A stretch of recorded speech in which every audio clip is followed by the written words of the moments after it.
Disutradarai oleh Farizhat Lajuba dan ditulis oleh Lele Laila, film ini berkisah tentang santriwati muda bernama Farah yang dinikahi oleh seorang calon bupati. Pernikahan mereka ditempuh dengan penuh kebahagiaan. Sebagai lulusan pondok pesantren, Farah mengabdikan dirinya untuk kebutuhan sang suami tanpa terkecuali.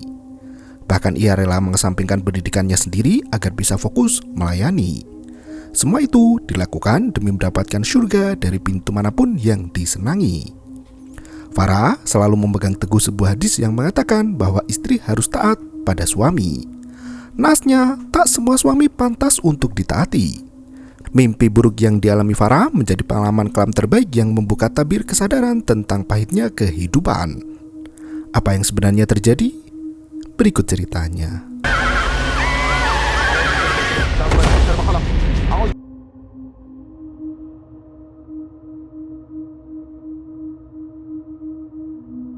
Setelah ayah ibunya meninggal, Farah diasuh oleh Umi selaku pemimpin pondok pesantren putri An-Nisa. Sejak kecil, Farah memiliki rasa penasaran yang tinggi khususnya dalam hal agama. Sore itu, Farah kecil bertanya pada Umi tentang sebutan wanita ahli neraka. Umi menjelaskan bahwa dalam bahasa Arab, kata ahli berbeda dengan bahasa Indonesia. Ahli yang dimaksud dalam sebutan tersebut artinya penghuni. Farah mengaku sangat takut dengan ungkapan wanita ahli neraka. Ia tak mau menjadi salah satu dari penghuni neraka yang kebanyakan diisi oleh kaum Hawa. Sosok wanita dengan wajah penuh luka muncul di depan layar kaca. Suara Farah kecil masih menggema di mana anak itu ingin menjadi seorang jagoan yang bisa melawan neraka dunia agar bisa bersatu kembali dengan bapak ibunya di surga. Sosok wanita mengerikan itu berhenti berjalan. Ia menoleh ke belakang dengan tatapan penuh amarah dan Farah sudah beranjak dewasa dan terbangun dengan peluh keringat yang membasahi wajahnya. Ia tidur sambil mendengarkan ceramah di ponselnya. Rasulullah bahwa beliau mengingatkan pada para semua perempuan. Dalam ceramah itu diingatkan kembali bahwa Rasulullah menganjurkan pada wanita untuk bersedekah karena kebanyakan penghuni neraka adalah kaum perempuan. Makan bangkai adalah salah satunya. Hal itu karena perempuan suka sekali bergunjing. Dina masuk ke dalam kamar untuk menyapa sahabat dekatnya di pondok. Dina langsung memasang headset untuk mendengarkan musik viral. Jangan main HP, sekalinya main HP dipakai dengerin yang aneh-aneh. Mimpi buruk kan? Farah langsung tahu kelakuan adik pondoknya itu dan berusaha merebut ponsel Dina. Aku lagi dengerin ini, Mbak. Apa ini? Nggak, tunggu. Nyala. Farah menasihati Dina untuk berhenti mendengarkan lagu karena hal itu bisa membuat hafalan Al-Quran mereka hilang dan mudah lalai. Dina mulai bicara ngelantur dan berkata jika ia sebenarnya memiliki mimpi, yaitu ingin menjadi penyanyi. Suara kamu kan emang bagus, Tin. Masya Allah, dipuji. Farah mengakui suara Dina yang bagus dan menyarankan agar Dina menjadi qori saja. Farah menegaskan menyanyi untuk anak-anak kelak justru bernilai ibadah dan mendapat pahala. Dina langsung merengek dan berkata jika mengurus anak bukan sebuah pilihan. Di tempat lain, Abi berbincang dengan istrinya tentang harapan masa depan santriwati mereka di pondok. Gak pakai gula kan, Bi? Pakai gula dong. Diabetes, Bi. Astaga. Abi sedang berusaha mencari donatur yang bisa menguliahkan anak-anak pondok ke kampus Islam di luar negeri. Tak berselang lama, Wahab datang ke pondok untuk bersilaturahmi sekaligus mencari pendukung di pemilihan bupati nanti. Dalam masa kampanye itu, pondok pesantren menjadi tempat potensial untuk melakukan mediasi sosialisasi program hingga pengembangan wawasan kebangsaan. Bahkan, calon bupati yang mendekati pesantren itu bisa mendapatkan berkah serta menebar rahmat bagi lingkungan di sekitarnya. Abi memberi pesan pada Wahab untuk belajar memimpin sebuah keluarga sebelum memutuskan untuk menjadi pemimpin masyarakat. Wahab sangat patuh dengan nasihat gurunya itu. Ia meminta wejangan terkait masalah pendamping hidup karena selama ini Wahab tidak pernah dekat dengan seorang wanita. Farah langsung menguping begitu mendengar Wahab yang mencari tambatan hati. Dina yang sibuk menjemur pakaian langsung tahu sikap Farah yang tampak tertarik dengan Wahab dan berharap dipersunting oleh pria itu. Setelah menguping pembicaraan Wahab dengan pimpinan pondok pesantren, Farah membujuk Umi untuk merekomendasikan dirinya. Ia mengaku siap untuk mengemban tugas sebagai istri calon bupati. Dengan penuh percaya diri, Farah berkata jika ia akan mengabdi sepenuhnya pada sang suami. Umi sempat meminta Farah untuk memikirkan masa-masa. Umi juga menyarankan agar Farah mengenyam pendidikan kuliah sebelum nikah. Naasnya, Farah tak mau mendengar nasihat dari Umi. Ia tetap bersikeras hendak menikah sebagai jalan untuk mendapatkan pintu surga. Hadis Bukhari menjadi sorotan di mana penghuni neraka kebanyakan adalah para wanita. Mereka dinilai kufur pada suami, yaitu wanita yang tidak mensyukuri pemberian suami, padahal sang suami sudah banyak berbuat baik padanya. Dan film pun dimulai. Beberapa bulan setelah hari itu, Farah dinikahi oleh Wahab dan tinggal bersama suami tercinta. Farah menepati janjinya untuk menjadi istri solehah yang berbakti pada sang suami. Hari itu, Farah menemani untuk meresmikan program kerjasama dengan desa setempat. Wahab langsung membanggakan istrinya di hadapan warga. Dan tentu saja tanpa bantuan dari istri saya yang tercinta. Ia mengaku banyak mendapat inspirasi kebaikan dari istri cantiknya itu. Farah maju ke atas panggung dengan malu-malu. Wahab melanjutkan orasinya dengan penuh semangat dan rasa bahagia. Samar-samar terdengar suara wanita yang memanggil nama Farah. Saya akan memberikan kehidupan yang... Calon istri bupati itu langsung menoleh ke belakang untuk mencari sumber suara yang berbisik memanggil namanya. Tak disangka, bangkit bersama saya. Itu janji saya. Farah bisa melihat dengan jelas sosok wanita berkerudung hitam yang duduk termenung di antara warga. Hingga tiba-tiba seorang wanita berteriak hebat ketika melihat darah mengucur dari hidungnya. Wahab memberikan sapu tangan untuk menghentikan pendarahan di hidung Bu Dewi.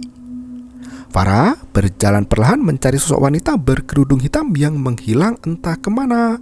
Ternyata dalam perjalanan pulang, Wahab dan Farah melewati satu desa yang menjadi daerah kekuasaan calon bupati nomor 2. Desa itu memang tempat kelahiran sang calon bupati yang jadi markas terbesarnya. Apalagi pria itu sudah beberapa kali terpilih menjadi bupati. Farah mulai penasaran dan bertanya apakah orang di sana bisa melakukan hal musyrik untuk memenangkan pemilihan. Wahab tertawa lirih dan balik bertanya apa yang terjadi. Farah merubah topik pembicaraan dan berkata jika suaminya pasti memenangkan pemilihan.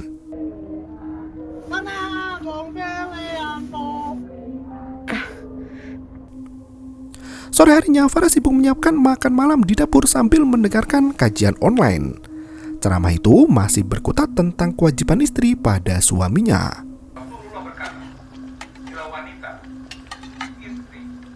Saat Farah fokus pada masakannya, muncul sepasang tangan laki-laki yang memeluk dari belakang.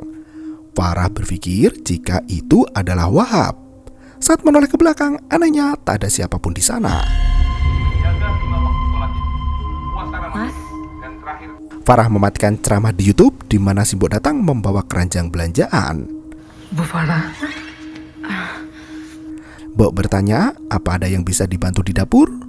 Karena Farah tak membutuhkan bantuan, si Mbok pergi keluar untuk mengerjakan hal lain.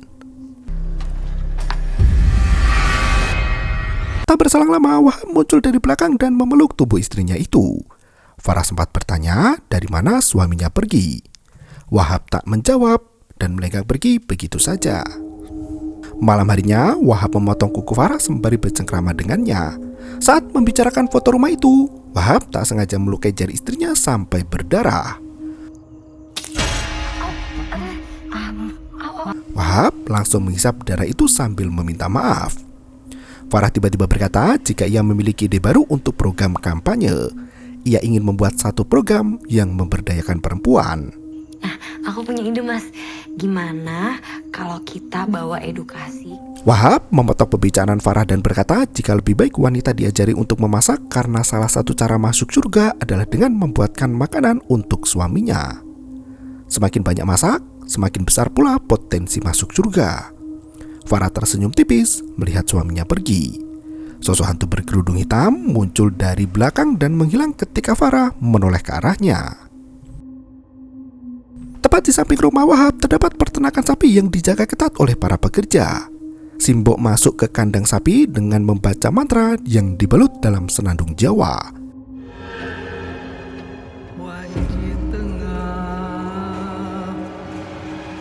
Ia melakukan ritual dengan berbagai macam sesajen di atas nampan. Sapi di sana langsung makan dengan lahap agar susunya bisa diperah dan menghasilkan jauh lebih banyak. Di waktu yang sama, Farah baru selesai menjalankan sholat malam. Suara bisikan yang memanggil namanya kembali terdengar. Farah melenggang pergi untuk mencari sumber suara itu. Listrik rumahnya mulai berkedip seiring energi astral memasuki dunia manusia. Radio tiba-tiba menyala dan berkata jika semua orang menyadari atas kejahatan yang mereka perbuat. Tapi setiap kejahatan pasti ada ganjaran. Farah mematikan radio di mana listrik langsung padam. Saat hendak mencari lilin, Farah terjatuh karena kakinya terpreset cairan licin di lantai. Ia menemukan beberapa media ritual disertai suara orang mengunyah makanan. Farah mengintip dari bawah meja yang ternyata Farah terbangun dari mimpi buruk itu tepat di saat azan subuh berkumandang. Ia heran karena suaminya tak ada di samping ranjang. Saat matahari meninggi, Wahab baru muncul di depan istrinya. Wahab berkata semalaman tidak pulang ke rumah karena ada rapat mendadak untuk membahas friksi dengan tim petahana. Wahab meminta Farah untuk duduk di depan meja rias karena hari ini istrinya akan dirias oleh Simbok. Farah sempat mengeluhkan perasaannya yang terasa janggal. Wahab mengacukan perasaan itu dan mencium pundak istrinya. Simbok membawa kemenyan dan bedak khusus untuk merias wajah Farah.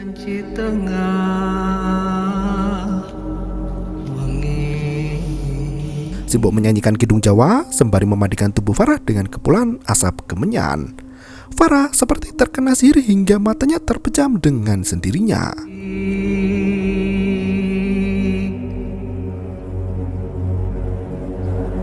Siang harinya, Wahab membawa Farah ke pondok untuk menjenguk keluarga di sana. Farah lari memeluk Umi yang sudah lama tidak bertemu. Sementara Wahab memberikan kulit sapi kering untuk dijadikan beduk. Mereka masuk ke masjid untuk mendengarkan ceramah yang disampaikan oleh pimpinan pondok pesantren. Si Dina sampai ketiduran saat kajian karena ceramah yang dibicarakan selalu itu-itu saja. Penegasan tentang kewajiban istri sebagai kaum yang banyak menghuni neraka selalu jadi momok yang mengerikan. Saking ngerinya, para penceramah selalu menggunakan hadis untuk menuduhkan wanita idamannya. Dan yang kelima, wanita yang berpakaian tetapi telanjang. Wara'aitu nara walam ra'a. Farah kembali merasakan ada hawa tak enak. Benar saja, sosok hantu wanita bertudung hitam muncul di tengah-tengah para jamaah yang sibuk menuntut ilmu agama. Farah menundukkan pandangan sembari terus membaca doa. Untungnya, hantu wanita itu menghilang dan terlihat melintas di luar masjid. Farah langsung beranjak untuk mengikuti kemana hantu itu pergi. Farah sampai di toilet dan membuka pintu bilik satu persatu. Dari bawah bilik sebelah tampak ketapel sapi yang berdiri dengan dua kaki.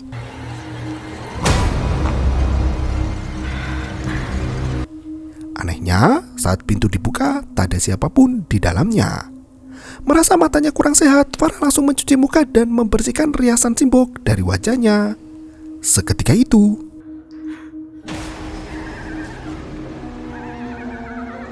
sosok hantu wanita mengerikan kembali muncul mengejutkan Farah. Dina panik mendengar teriakan itu dan membawa Farah ke masjid. Saat duduk di teras, Farah melihat calon bupati nomor urut 2 yang menjadi rival terberat suaminya. Sosok pria itu langsung menghilang begitu Farah mengedipkan mata. Wahab tiba-tiba mimisan hingga membuat Farah panik bukan kepalang. Papan kampanye Wahab mulai berguguran. Malam harinya, Farah mengungkapkan rasa gelisahnya karena sering melihat penampakan hantu wanita. Ia khawatir ada orang yang sengaja mengirim sihir untuk mengalahkan Wahab di persaingan politik. Seketika itu, terdengar suara dentuman kencang dari pintu depan. Wahab meminta Simbok untuk menyiapkan semua keperluan. Kunci semua pintu. Siapin semua deploy. Sementara Farah diminta untuk menunggu dengan tenang di dalam kamar. Simbok memberikan susu untuk Farah yang bisa membuat wanita itu tertidur lelap. Mas Wahab.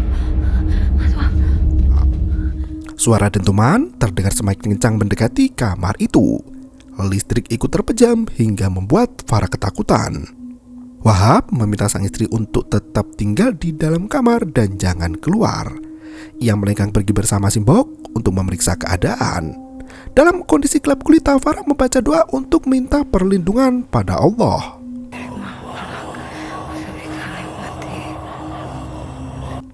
Farah ternyata melihat barisan manusia berjubah putih yang berdiri di luar jendela kamarnya. Pintu kamar terbuka dengan sendirinya, di mana hantu wanita itu masuk perlahan. Farah lari keluar kamar untuk mencari keberadaan suaminya. Tak disangka, ternyata Wahab sedang sibuk melakukan ritual pemujaan setan. Farah panik melihat foto calon bupati nomor 2 diletakkan di atas nampan ritual. Ya Allah, Mas. Ia berusaha menyadarkan Wahab hingga tiba-tiba di tempat lain, Dina yang sibuk membagikan bingkisan pada warga melihat sosok mirip Farah yang berjalan memasuki rumah calon bupati nomor 2. Mau kemana, Mbak? Mbak.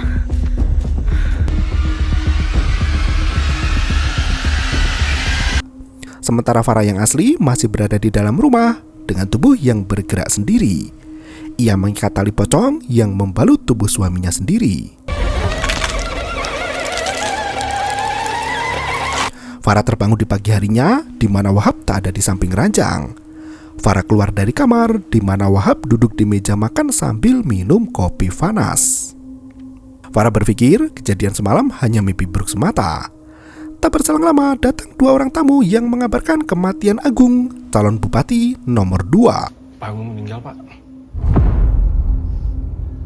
Kabar? Wahab dan Farah langsung melayat ke rumah pria itu untuk ikut berbelasungkawa.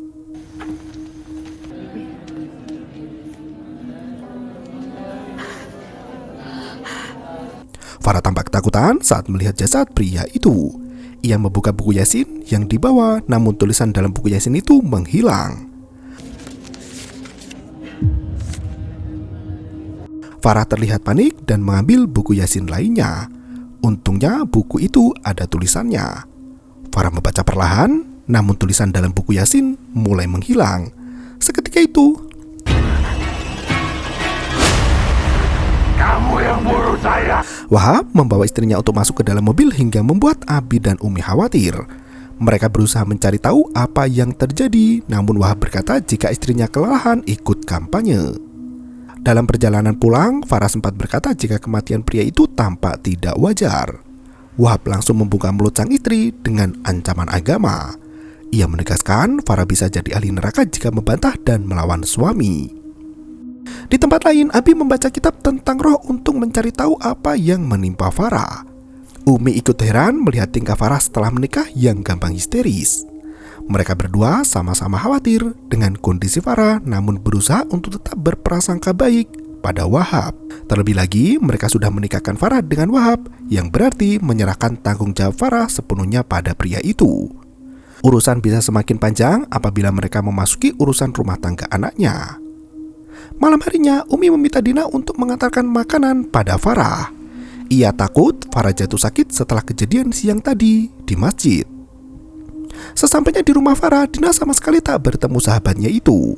Bahkan Wahab langsung mengusir Dina untuk segera kembali ke pondok karena hari sudah malam.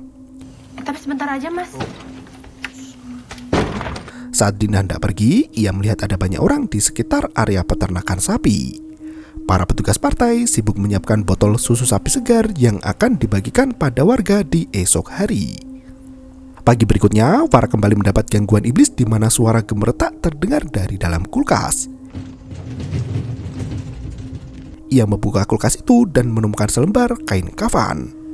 Saat diambil, kain itu menggulung sangat panjang. Simbo panik melihat Farah berteriak histeris di lantai dapur. Ia membantu Farah untuk duduk di kursi sambil mencabut beberapa helai rambut. Simbok memberikan rambut itu pada Wahab dan pergi ke suatu tempat. Melihat tingkah Simbok yang mencurigakan, Farah diam-diam mengikuti dari belakang. Simbok masuk ke dalam gudang bawah tanah dan memulai ritual kliniknya. Sosok tangan setan muncul dengan kuku panjang dan hitam legam. Iblis itu hendak menyantap sajian yang diberikan manusia. Farah mengintip ke bawah bangunan kosong di mana Simbok masih sibuk menjalankan ritual. Begitu menyadari Farah ada di sana, Simbok langsung menghilang dalam sekejap mata. Farah tak mau kehilangan bukti dan merekam isi ruangan rahasia itu. Ia lari masuk ke dalam rumah dan mengirim 2 potongan video ke nomor Dina. Wahab mengetahui gelagat istrinya dari laporan Simbok. Ia langsung merenggut ponsel Farah dan membantingnya sampai rusak. Apa aku bilang? Sikap lembut Wahab kini telah menghilang, berubah menjadi suami yang kasar dan suka main tangan. Sore itu Dina gelisah menunggu balasan pesan dari Farah. Tak biasanya Farah diam saja seharian, apalagi ia sudah mengirim pesan sejak tadi pagi. Tak berselang lama, pesan video dari Farah masuk ke WA Dina. Saat hendak di-download, video itu langsung terhapus. Farah menelpon dengan video call namun hanya sebuah kursi goyang di depan kamera. Dina heran apa yang sedang terjadi hingga tiba-tiba. Malam harinya Wahab bersikap manis pada Farah. Ia memberikan susu segar sembari menasihati Farah agar menuruti semua perintahnya. Setelah menenggak susu itu, tubuh Farah mulai lemas dan tak bertenaga.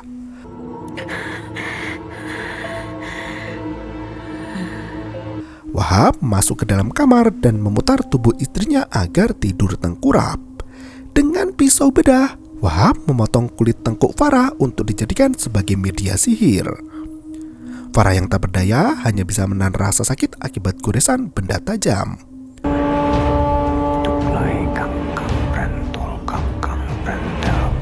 Setelah mendapatkan kulit itu, Wahab langsung melakukan ritual pemujaan setan.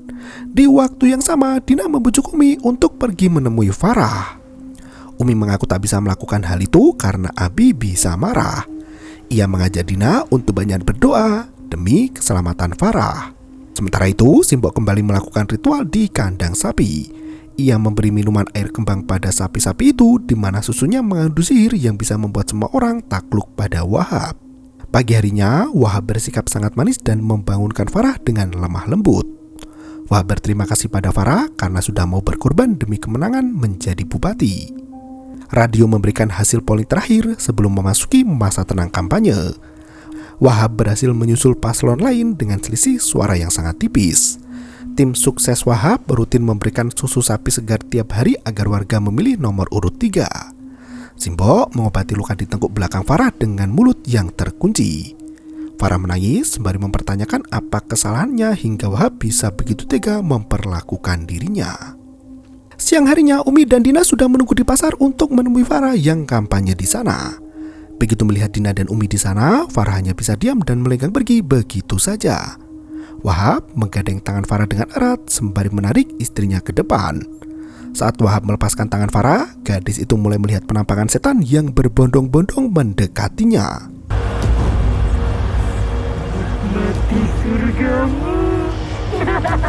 Farah yang ketakutan berteriak histeris hingga membuat semua orang kebingungan melihatnya. Wahab bergegas menenangkan Farah dan meminta istrinya itu untuk masuk ke dalam mobil. Umi, Abi, dan Dina melihat kejadian itu dengan mata kepala mereka sendiri. Abi tak mau kehilangan kesempatan untuk membawa Farah ke pondok. Ia bersikeras melindungi Farah dari gangguan gaib yang terus menghantui. Farah dibawa masuk ke ruang tamu, sementara Wahab masih setia mendampingi. Kondisi Farah semakin lemas bahkan hampir pingsan. Setelah direbahkan ke atas meja, Wahab langsung membisikkan mantra gaib di telinga Farah. Dina menyingkirkan tubuh pria itu dan mulai membaca doa ruqyah bersama Abi. Farah berbisik jika dirinya harus jadi istri penurut agar masuk ke dalam surga. Umi berteriak meminta Wahab untuk menjaga kepala Farah. Sebelum tak sadarkan diri, Farah sempat meminta maaf pada uminya hingga tiba-tiba Allahu la ilaha illa huwal hayyul qayyum. Wahab ikut membaca mantra untuk melawan bacaan ruqyah itu dan membuat kondisi Farah stabil kembali. Naasnya, benturan energi yang terjadi justru membuat tubuh Farah semakin lemah. Umi dan Dina mendudukkan tubuh Farah, namun darah mengalir dari punggung wanita itu. Wahab tak henti membisikkan mantra, sementara Umi dan Dina membaca ayat kursi. Lihat saya. Hanya kamu yang bisa melihat saya. Sosok hantu wanita hitam berdiri di samping Wahab dan mendekati Farah untuk merasuki tubuhnya.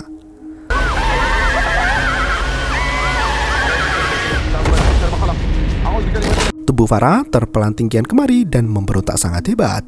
Tubuh Umi dan Dina dihempaskan sampai menabrak rak buku. Wahab kembali berbisik di telinga Farah hingga tiba-tiba Abi terpental hingga memuntahkan darah. Ia masih bisa bangkit untuk melawan dan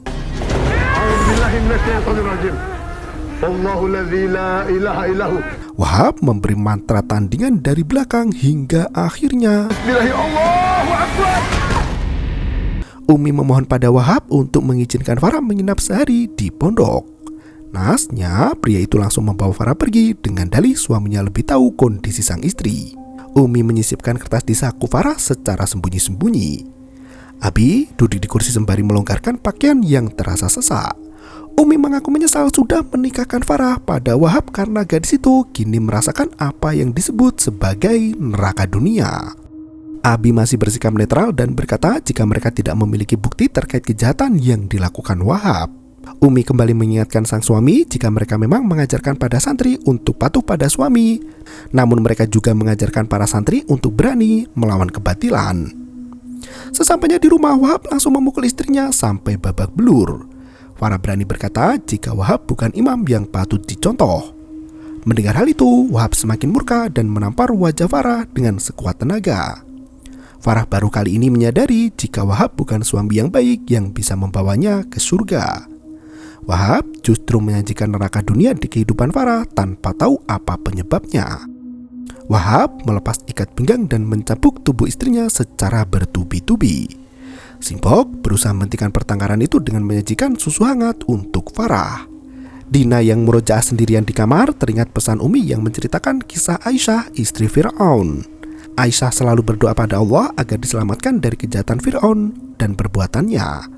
Mereka harus berdoa agar diselamatkan dari kaum yang zolim. Selama masih ada iman kepada Allah dan berserah diri, maka Allah akan menolong hambanya dari kezoliman manusia. Dina menangis jadinya teringat nasib Farah yang kini tertimpa musibah. Di waktu yang sama, Simbok mulai iba melihat Farah tersiksa. Ia bersedia membantu Farah untuk pergi dari rumah malam itu juga. Wahab masuk ke kamar dan mengusir Simbok. Wanita itu langsung menelpon Abi agar menjemput Farah. Naasnya, Wahab langsung merebut telepon itu dan meminta Simbok untuk menyiapkan ritual penumbalan. Siapin dia malam ini juga. Nggak ada waktu lagi. Mereka sudah tidak punya waktu lagi untuk menyerahkan Farah pada sosok iblis bertudung hitam itu. Di tempat lain, Abi, Umi, dan Dina makin khawatir dengan kondisi Farah. Dina mengungkapkan jika Farah sempat membaca surat Al-Tahrim ayat ke-11 di mana istri Fir'aun meminta keselamatan pada Allah atas kezaliman suaminya sendiri. Dina semakin yakin bahwa Farah menikahi lelaki yang tabiatnya mirip seperti Fir'aun. Abi langsung gelisah dan memaksa diri untuk menyusul Farah. Umi sangat khawatir dengan kesehatan Abi, namun pria itu tetap bersikeras. Naasnya, saat hendak keluar dari rumah, petugas kampanye Wahab datang berkunjung untuk membicarakan hal penting. Umi terpaksa melepas Dina untuk pergi sendiri ke rumah Wahab.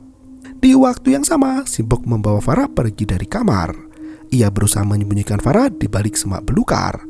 Naasnya, tim sukses pendukung Wahab melihat aksi Simbok malam itu dan langsung menyeret Simbok kembali ke rumah. Wahab kian murka dengan istrinya dan memukuli kepala Farah sampai pingsan. Di waktu yang sama, Dina memasuki kawasan terlarang yang merupakan bagian dari tanah milik Wahab. Pria keji itu menempatkan tubuh Farah di atas meja persembahan hingga membuat Farah ketakutan. Selama ini, Wahab bersekutu dengan jin untuk memenangkan pertarungan jabatan. Ia membutuhkan wanita polos seperti Farah untuk dijadikan tumbal demi kemenangan di dunia. Wahab melenggang pergi, di mana Farah menemukan secari kertas di saku pakaian. Kertas itu berisi pesan Umi yang meminta Farah untuk membaca surat Al-Fajr ayat 27 hingga 30. Ayat itu bermakna sebagai panggilan Allah pada hamba yang beriman untuk kembali pada Allah dengan hati yang tenang, lagi puas. Wahab membalut tubuh istrinya dengan kain kafan hingga berwujud seperti pocong hidup. Sementara itu, Dina sudah berada di kawasan ritual dan melihat Wahab keluar dari sebuah ruangan.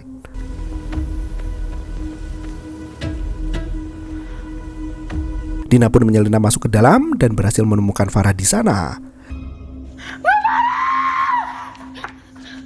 Dina langsung melepas ikatan tali pocong itu dan membawa Farah untuk pergi. Naasnya, Wahab kembali muncul dan menyerang mereka berdua. Gagalin rencana saya. Dina dicekik sampai sekarat, sementara Farah terpaksa menurut untuk dijadikan tumbal. Wahab merobek kulit kening Farah dengan beberapa helai rambutnya. Ia meletakkan media ritual itu ke atas tulang kerbau dan meneteskan darah dari lengannya sendiri. Wahab bersimpuh di hadapan altar iblis hingga sosok mengerikan itu muncul dari kegelapan neraka yang padam. Farah menyeret tubuh lemahnya ke tanah dan menghancurkan meja altar persembahan. Sontak sosok iblis berkepala kerbau itu menghilang dalam sekejap mata. Wahab semakin murka dan menyerang Farah. Wanita itu bangkit menjadi sosok yang pembangkang. Farah melawan suaminya sendiri dan memilih menjadi ahli neraka. Wahab yang kerasukan iblis kian mengganas dan mengambil pisau untuk membunuh Farah. Wanita itu membaca kalimat tauhid pertanda dirinya sudah siap untuk mati. Seketika itu,